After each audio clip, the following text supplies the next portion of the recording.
अब हमको इसको अच्छे से समझाने के लिए थोड़ा सा लॉन्ग चीज से गुजरना पड़ेगा।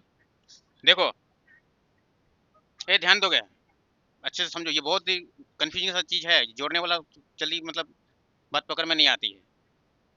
ठीक है, क्योंकि लास्ट में जो वो स्टेप लेते हैं वहीं पर जाके सारा कुछ, सब कुछ सही से चल रहा, सही चल रहा, सही चल रहा, लेकिन वहीं जाके बवा जा रहा है कि यार यहाँ पर क्या कर दिया ये सब, है ना।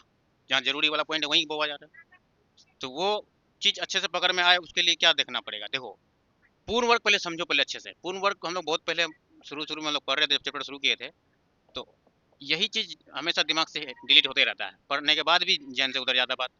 पूर्ण वर्ग कहने का मतलब है कि स्क्वायर हो गया जो संख्या बनता है, जैसे एक का स्क्वायर, यानी कि एक को एक के साथ गुना कर, सेम नंबर गुना होगा जो बनता है, तो एक हुआ।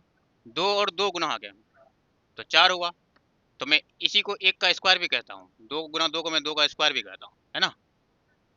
तो पूर्ण वर्ग तीन का स्क्वायर क्या होगा, नौ होगा। तो यहाँ से क्लियर है ना कि पहला जो पूर्ण वर्ग है, हालांकि जीरो भी पूर्ण वर्ग है, लेकिन अभी मैं गिनती की संख्या के हिसाब से अगर देखा जाए तो वन हमारा पूर्ण वर्ग है। वन के अगला वाला पूर्ण वर्ग कौन आ रहा, फोर। बीच में क्या छूट गया, थ्री तो नहीं है ना पूर्ण वर्ग, टू भी नहीं है पूर्ण वर्ग, क्योंकि वन के बाद सीधे फोर चले गए, छलांग लगा लिया हम फोर में। फोर के बाद सीधे नाइन, देखो कितना सारा बीच में छूट गया, फाइव छूट गया, सिक्स छूट गया। तो अगर हम यहीं पर अगर सवाल करते हैं, अगर हम यही सवाल करते हैं कि मेरे पास एक संख्या तीन था, हम इसको पूर्ण वर्ग बनाना चाहते हैं, तो हमको इसका इर्द गिर्द पता होना चाहिए, और छोर पता होना चाहिए कि ये तीन कहाँ का है, इन दोनों के बीच का है, यहाँ का संख्या ये तीन है। तो अगर मैं इसको पूर्ण वर्ग बनाऊंगा तो इसको या तो हमें इसको एक बनाने का सोचना पड़ेगा, या तो हमें इसे फोर बनाने का सोचना पड़ेगा, कम से कम संख्या लेके अगर बनाना होगा तो।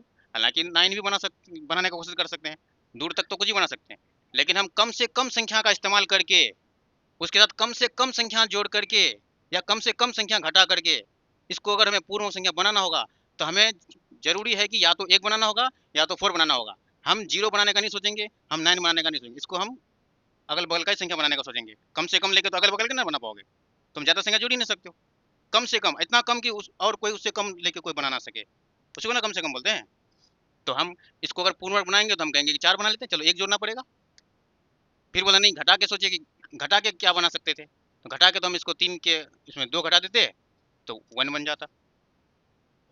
बोलो, वैसे अब हमें जवाब दो। अगर, चलो मैं दो चार को और भी पूर्ण संख्या लिखता हूँ। चार का स्क्वायर क्या होता है, चार चौका 16, पाँच का स्क्वायर 25। तो हम यहाँ से यहाँ के कोई बीच कोई एक संख्या ले लिया, मान लो कि हमने 20 ले लिया, इसको हमें पूर्ण वर्ग बनाना होगा। तो अगर मैं जोड़ के बनाऊंगा तो हमें मन में चलना चाहिए कि हम जोड़ के तो हम 16 तो बना नहीं सकते, हमको 25 बनाना पड़ेगा।